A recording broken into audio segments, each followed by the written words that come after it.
LTV news కి స్వాగతం. నేను నాగశ్రీ. బులెటిన్ల ముందుగా హెడ్లైన్స్. విదేశీ పర్యటనకు వెళ్లనున్న ముఖ్యమంత్రి వైఎస్ జగన్మోహన్ రెడ్డి పలు షరతులపై విదేశీ పర్యటనకు వెళ్లేందుకు అనుమతి ఇచ్చిన కోర్టు.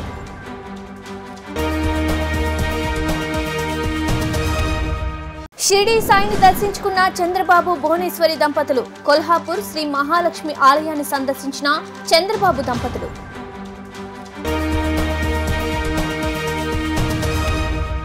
ఏపీలో పోలింగ్ పై పవన్ కళ్యాణ్ ప్రకటన. ఓటింగ్ ప్రక్రియలో ప్రజలు పెద్ద ఎత్తున భాగస్వామ్యం అయ్యారని వ్యాఖ్య.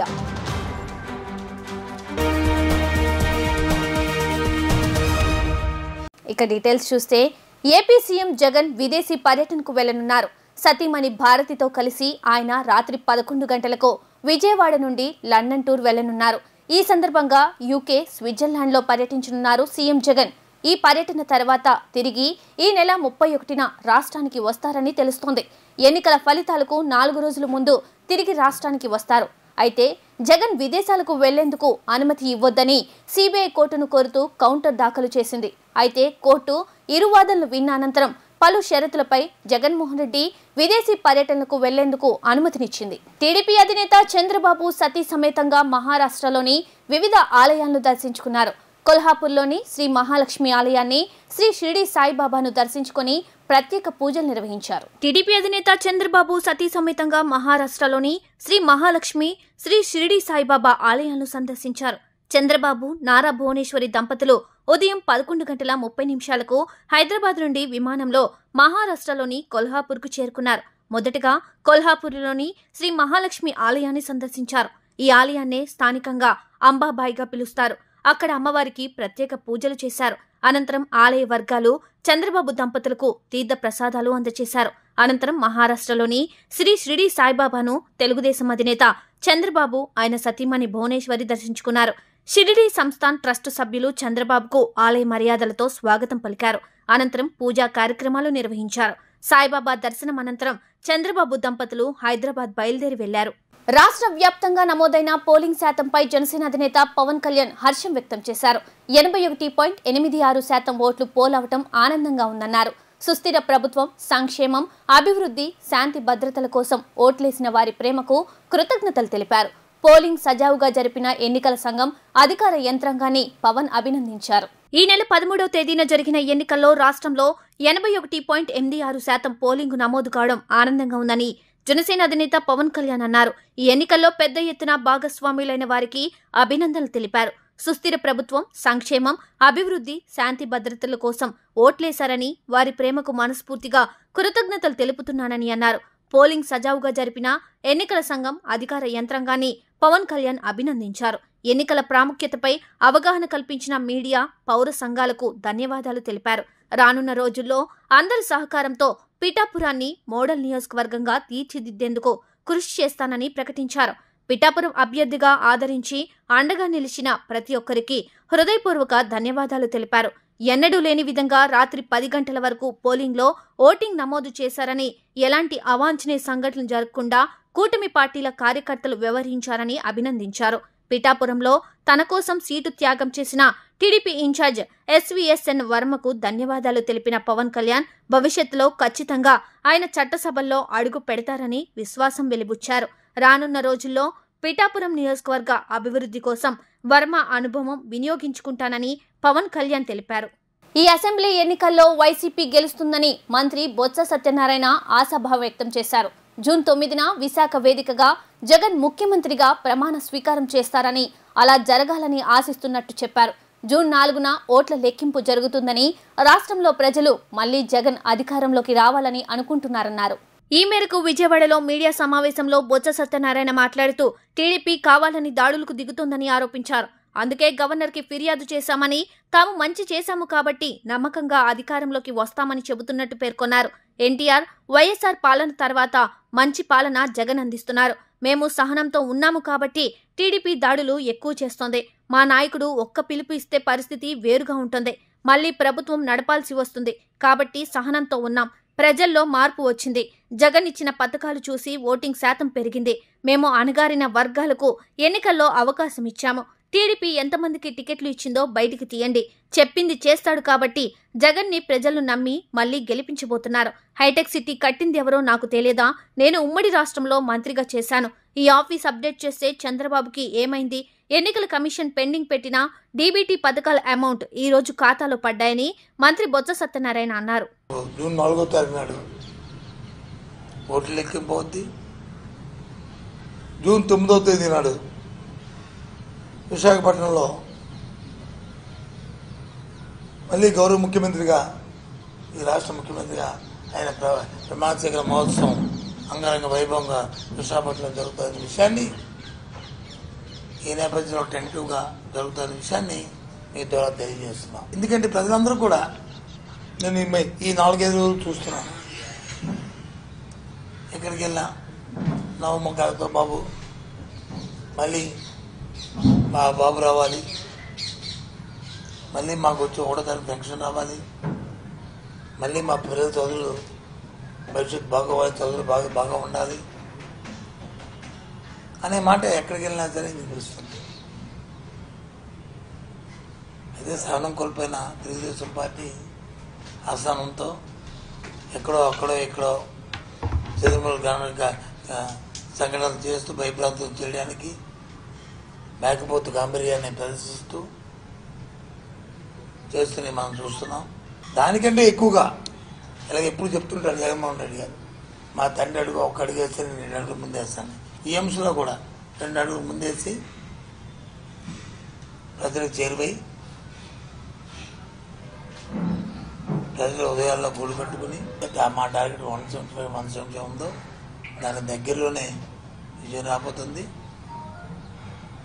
టెంటటివ్గా జూన్ 9వ తేదీ నాడు విశాఖపట్నంలో అంగరంగ వైభవంగా అక్కడ ప్రమాణ స్వీకారం మహోత్సవం జరగబోతుందని తెలియజేస్తున్నాం. జరగాలని కోరుకుంటున్నాం. సంక్షేమంగానే అభివృద్ధి చూసి పెద్ద ఎత్తున వచ్చారు. జగన్మోహన్ రెడ్డి లాంటి వ్యక్తి కానీ నాయకుడు కానీ లేకపోతే మళ్ళీ మనకు కష్టాలు వస్తాయి, మళ్ళీ మనకు జన్మభూమి కమిటీ వస్తాయి, మళ్ళీ అవినీతి వస్తుంది, మళ్ళీ మధ్యవర్తులు వస్తారు, మళ్ళీ దోపిడీ జరుగుతుంది, మళ్ళీ పెద్దవాడికే అవకాశం వస్తుంది, అవినీతి పడికే మళ్ళీ ముందుకు వస్తాడు అనే దాంతో ప్రజలు ముందుకొచ్చి అంతా వేశారు. ఏపీలో ఈసారి ప్రత్యేక పరిస్థితులు నెలకొన్నాయి. పోలింగ్ ముగిసిన తర్వాత కూడా హింసాత్మక ఘటనలు కొనసాగాయి. ఏపీలో ఎన్నికల కోడ్ వచ్చాక మునుపెన్నడూ లేనంతగా పెద్ద సంఖ్యలో పోలీసులు అధికారులపై వేటు పడింది. పోలింగ్ సందర్భంగా చెలరేగిన ఉద్రిక్తతలు ఇప్పటికీ కొనసాగుతుండగా జూన్ 4న ఫలితాల వెల్లడితో పరిస్థితి ఎలా ఉంటుందోనని ఆందోళనలు వ్యక్తమవుతున్నాయి. ఈ నేపథ్యంలో నిఘా వర్గాల నుండి ఏపీకి హెచ్చరిక జారీ అయింది. జూన్ 4 తర్వాత ఏపీలో దాడులు జరిగే అవకాశం ఉందని ఇంటెలిజెన్స్ హెచ్చరికల సారాంశం. జూన్ 19 వరకు పోలీసులు అప్రమత్తంగా ఉండాలని, అవసరమైతే కేంద్ర బలగాలను మోహరించాలని జిల్లా కలెక్టర్లు, ఎస్పీలకు నిఘా విభాగం నుండి హెచ్చరికలు అందాయి. ముఖ్యంగా తిరుపతి, పల్నాడు, చిత్తూరు, అనంతపురం, కర్నూలు, కడప జిల్లాల్లో అప్రమత్తంగా ఉండాలని స్పష్టం చేసింది. ఏపీలో మే 13న ఎన్నికలు జరగ్గా జూన్ 4న ఓట్ల లెక్కింపు చేపట్టనున్నారు. రాజ్భవన్లో గవర్నర్ జస్టిస్ అబ్దుల్ నజీర్ను మంత్రి బొత్స సత్యనారాయణ ఆధ్వర్యంలో వైఎస్ఆర్సీపీ బృందం కలిసింది. పోలింగ్ రోజు, పోలింగ్ తర్వాత వైఎస్ఆర్సీపీపై టీడీపీ చేసిన దాడులపై గవర్నర్ అబ్దుల్ నజీర్కు ఫిర్యాదు చేశారు.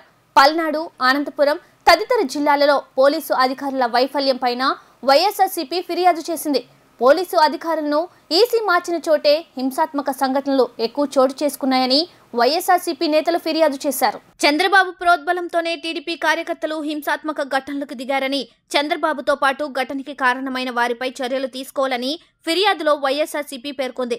మంత్రి బొత్సతో పాటు మంత్రి మేరుగు నాగార్జున, పేర్ని నాని, లేళ్ల అప్పిరెడ్డి, మోపిదేవి వెంకటరమణ, కావటి మనోహర్ నాయుడు తదితరులు గవర్నర్ను కలిసిన వారిలో ఉన్నారు. ఈ సందర్భంగా వారు మాట్లాడుతూ బాబు ప్రోద్బలంతోనే టీడీపీ కార్యకర్తలు దాడులకు దిగారు. బాబుతో పాటు హింసకు కారణమైన వారిపై చర్యలు తీసుకోవాలి. పోలింగ్ తర్వాత జరుగుతున్న హింస ఆందోళన రేపుతోంది. ఆయా ప్రాంతాల్లో ఉన్న పోలీసుల పనితీరుపై ఫిర్యాదు చేశాము. మేము వైఎస్ఆర్ కాంగ్రెస్ పార్టీ నాయకులు కానీ జిల్లాల్లో చాలామంది ఎస్పీలకు ఇదిగో ఈ ప్రాంతంలో మాకు రక్షణ కావాలా, మా పోలింగ్ బూత్లకి ఖచ్చితమైనటువంటి మరి పోలీసు వ్యవస్థను ఏర్పాటు చేయమని చెప్తే మేము అడిగామో వాటిని కాకుండా వేరే ప్రాంతానికి వేసి మమ్మల్ని పరిపాలన చేసిన పరిస్థితి కానీ, పల్నాడులో కానీ, రాయలసీమలో జరిగిన దాడుల విషయంలో కానీ మరి నిమ్మక నీరుతున్న పరిస్థితిలో వెంటనే మరి గవర్నర్ గారిని ఇన్వాల్వ్ అవ్వమని, రాజ్యాంగాన్ని రక్షించాల్సిన బాధ్యత మీ మీద ఉంది. అందుకని ఎవరైతే దీపక్ మిశ్రా ఉన్నారో వారిని తక్షణమే ఈ ప్రాసెస్ నుంచి వైదొలగించి మంచి అధికారిని దేశంలో ఎవరినైనా వేయండి. మేము రేపు ఎన్నికల్లో గెలవబోతా ఉన్నాం. ఆంధ్రప్రదేశ్లో జగన్మోహన్ రెడ్డి గారి మీద ప్రజలు అంచెలంచెల విశ్వాసంతో ఉన్నారు. కానీ భయభ్రాంతులు చేసి ఎన్నికల్లో మా మీద ఎన్నికలు అయిపోయిన తర్వాత మా నాయకుల్ని మరి ఇళ్లలో గొడవలు చేయించడం, దాడులు చేయించడం, అఘాయిత్యాలు చేయించడం ఎంత మరి రాజ్యాంగబద్ధంగా ఉందో ఆలోచించమని తక్షణమే వీరు ఇన్వాల్వ్ అవ్వమని మేము కోరటం జరిగింది. ఈ పరిస్థితిలో ఆంధ్రప్రదేశ్ ప్రజల తరపున రాజ్యాంగ పరిరక్షణలో భాగంగా గవర్నర్ గారు తప్పకుండా ఇన్వాల్వ్ అవుతారని, ఎవరైతే దీపక్ మిశ్రాను వెంటనే తొలగించే విధంగా ఆదేశాలు ఇస్తారని కూడా చాలా ఆశతో ఎదురు చూస్తూ మెమరాండం ఇవ్వడం జరిగింది. పోలింగ్ రోజు కానీ పోలింగ్ ముగిసిన తర్వాత కానీ ఈ హింస ప్రజ్వలేయటం, మరీ ప్రత్యేకించి తెలుగుదేశం పార్టీ మూకలన్నీ కూడా ధ్వంసరచన చేస్తుంటే పోలీసు అధికారులు ఎవరైతే ఉన్నతాధికారులు, మరీ ప్రత్యేకించి పల్నాడు ఎస్పీ బిందు మాధవ్, అలాగే గుంటూరు ఐజీగా ఉన్నటువంటి సర్వశ్రేష్ఠ త్రిపాఠి అతను కానీ, లేదా ఆంధ్రప్రదేశ్ రాష్ట్రానికి ఎడిషనల్ డీజీపీ లా అండ్ ఆర్డర్గా చూస్తున్నటువంటి శంకర్ బ్రత బాక్షి, వీళ్ళందరూ కూడా ఢిల్లీ నుంచి రిటైర్డ్ కాబడినటువంటి ఒక ఐపీఎస్ ఆఫీసర్ దీపక్ మిశ్రా అనేటువంటి ఒక రిటైర్డ్ అధికారిని పోలీస్ అబ్జర్వర్గా ఎన్నికల కమిషన్ నియమించడమే తప్పు. అయితే ఇంతమంది భారతదేశంలో ఇంతమంది సీనియర్ ఐపీఎస్ ఆఫీసర్లు ఉంటే ఒక్కడు కూడా సర్వీస్లో ఉన్నటువంటి ఆఫీసర్ దొరకనట్టు ఒక రిటైర్డ్ అయిపోయిన వాడిని తీసుకొచ్చి వాళ్ళ ఉద్దేశపూర్వకంగా కేంద్ర ప్రభుత్వం నడిపేటువంటి రాజకీయ పార్టీ భారతీయ జనతా పార్టీ, తెలుగుదేశం ఇద్దరూ కలిసి ఇతన్ని తెచ్చుకుని ఎన్నికల సంఘం మీద ఒత్తిడి తెచ్చుకుని ఇవాళ ఈ విధ్వంసాన్ని ఇంత కూడా ఇవాళ నడిపిస్తున్నారు. సీఎం జగన్ విజయవాడలో ఐపాక్ కార్యాలయానికి వచ్చి 151 పైగా అసెంబ్లీ స్థానాలు, 22కి పైగా ఎంపీ స్థానాలు గెలుస్తామని చెప్పడంపై మాజీ మంత్రి దేవినేని ఉమా స్పందించారు. జూన్ 4న వచ్చే ఎన్నికల ఫలితాలతో సీఎం జగన్ షాక్ గురవుతారని అన్నారు. ఎన్నికల్లో జగన్ ఘోర పరాజయం చూసి దేశం ఆశ్చర్యపోతుందని, రాష్ట్ర ప్రజలు సంతోషపడతారని పేర్కొన్నారు. టీడీపీ సీనియర్ నేత దేవినేని ఉమామహేశ్వరరావు అమరావతిలోని ఎన్టీఆర్ భవన్లో మీడియా సమావేశం నిర్వహించారు. సీఎం జగన్ విజయవాడలో ఐపాక్ కార్యాలయానికి వచ్చి 151కి పైగా అసెంబ్లీ స్థానాలు, 22కి పైగా ఎంపీ స్థానాలు గెలుస్తామని చెప్పడంపై ఉమా స్పందించారు. మీడియా సమావేశంలో ఉమా మాట్లాడుతూ జూన్ 4న వచ్చే ఎన్నికల ఫలితాలతో సీఎం జగన్ షాక్ గురవుతారని అన్నారు. ఎన్నికల్లో జగన్ ఘోర పరాజయం చూసి దేశం ఆశ్చర్యపోతుందని, రాష్ట్ర ప్రజలు సంతోషపడతారని పేర్కొన్నారు. 5 ఏళ్ల అరాచకాలు, మీ అవినీతి పరిపాలన, మీ లంచగొండి పరిపాలన, మీ దుర్మార్గ పరిపాలన చూసి దేశ విదేశాల నుండి, పొరుగు రాష్ట్రాల నుండి లక్షలాది మంది తరలివచ్చి గ్రామాలకు మండుటెండలో 3-4 గంటలు నిలబడి ప్రజలు ఓటేశారని అన్నారు. అటు 1000 మంది, ఇటు 1000 మంది రాళ్లు విసురుకుంటున్న పల్నాడులో మహిళలు కాంపౌండ్ వాల్ దాటిపోకుండా నిలబడి ఓటేసి ఈ ప్రభుత్వానికి ఘోర పరాజయాన్ని చూపించబోతున్నారని చెప్పారు. దేనికింత మిడిసిపాటు జగన్ రెడ్డి? 5 ఏళ్ళు ఏం చేసి ఏం ఉద్ధరించావని నువ్వు మళ్ళీ అధికారంలోకి వస్తావనే కల్లో కంటా ఉన్నావు. నీ భ్రమలన్నీ కూడా జూన్ 4వ తేదీన తొలగిపోతున్నాయి. కౌంటింగ్ ఏజెంట్లు నిలబెట్టుకునే కార్యక్రమంలో భాగంగా జగన్ రెడ్డి శాసనసభ్యులు, పార్లమెంటు సభ్యులు పోటీ చేసిన అభ్యర్థులు పార్టీ నాయకులతో మాట్లాడే ధైర్యం లేక అపధర్మ ముఖ్యమంత్రి political consultancy agency IPAC team సభ్యులతో జబ్బలు దరుచుకుంటా ఉన్నాడు, గప్పాలు కొడతా ఉన్నాడు.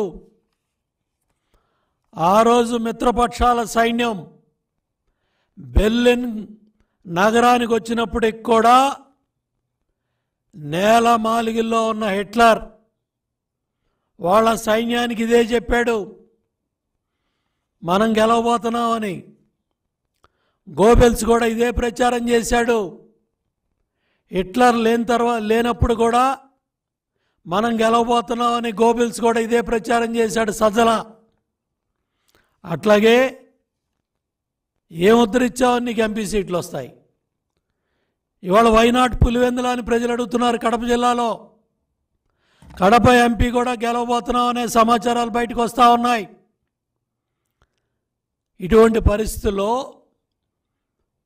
ఈరోజు 3 రోజుల తర్వాత బయటకు వచ్చి ఇటు సోషల్ మీడియా కానీ మీడియా కానీ దేశం అంతా రాష్ట్రం అంతా ఘోషిస్తూ ఉంటే తట్టుకోలేక ఈరోజు నీ బెంజ్ కంపెనీలో నువ్వు పెంచి పోషించిన ఈ సైన్యం, ఈ ఐపాక్ ముఠా వాలంటీర్ వ్యవస్థను అడ్డం పెట్టుకొని ప్రజల వ్యక్తిగత సమాచారాన్ని, వ్యక్తిగత డేటాని ఇవంతా కూడా చోరీ చేసిన ముఠా ఐపాక్ ఋషిపాల్ సింగ్ ముఠా. వీళ్ళు చేసిన దోపిడీ, వీళ్ళు చేసిన డేటా చోరీ ఇవన్నీ కూడా రాబోయే ప్రభుత్వం ఎన్డీఏ కూటమి చంద్రబాబు గారి నాయకత్వంలో ఎన్డీఏ ప్రభుత్వం ఏర్పడుతుంది. ఈ ఐపాక్ టీం, ఈ డేటా చోరీ, రాష్ట్ర ప్రజల వ్యక్తిగత సమాచారం, వ్యక్తిగత భద్రతా సమాచారాన్ని వాలంటీర్ వ్యవస్థ ద్వారా చోరీ చేసి జగన్మోహన్ రెడ్డి ఐపాక్ టీంని కట్టబెట్టాడు. ఉక్కపోత వడగాలులతో ఉక్కిరిబిక్కిరి అవుతున్న ఆంధ్రప్రదేశ్ ప్రజలకు వాతావరణ శాఖ చల్లని కబురు చెప్పింది.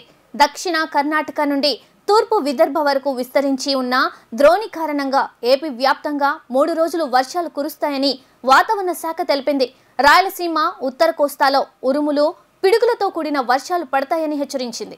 మండే ఎండలతో సతమతమైన ఏపీ వాసులను గత కొద్ది రోజులుగా వరుణుడు పలకరిస్తున్నాడు. పలు ప్రాంతాల్లో ఓ మోస్తరు వర్షం పడుతుంది. ఈ క్రమంలోనే ఏపీలో మరో 3 రోజుల పాటు వర్షం పడే అవకాశం ఉందని వాతావరణ శాఖ అంచనా వేసింది. దక్షిణ కర్ణాటక నుండి తూర్పు విదర్భ వరకు విస్తరించి ఉన్న ద్రోణి కారణంగా ఏపీ వ్యాప్తంగా మరో 3 రోజులు వర్షాలు కురుస్తాయని వాతావరణ శాఖ తెలిపింది. రాయలసీమ, ఉత్తర కోస్తాలో ఉరుములు, పిడుగులతో కూడిన వర్షాలు పడతాయని వెల్లడించింది. అలాగే తీరం వెంబడి గంటకు 30 నుండి 40 కిలోమీటర్ల వేగంతో గాలులు వీస్తాయని పేర్కొంది. మరోవైపు మే 21 నుండి ఏపీ వ్యాప్తంగా పగటిపూట ఉష్ణోగ్రతలు సాధారణం కంటే కాస్త అధికంగా నమోదయ్యే అవకాశం ఉందని అంచనా వేసింది. వార్తలు ముగించే ముందు హెడ్లైన్స్ మరోసారి. విదేశీ పర్యటనకు వెళ్లనున్న ముఖ్యమంత్రి వైఎస్ జగన్మోహన్ రెడ్డి పలు షరతులపై విదేశీ పర్యటనకు వెళ్లేందుకు అనుమతి ఇచ్చిన కోర్టు.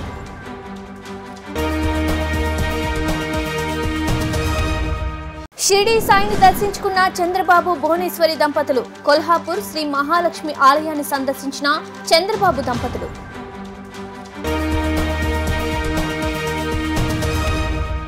ఏపీలో పోలింగ్ పై పవన్ కళ్యాణ్ ప్రకటన. ఓటింగ్ ప్రక్రియలో ప్రజలు పెద్ద ఎత్తున భాగస్వామ్యం అయ్యారని వ్యాఖ్య.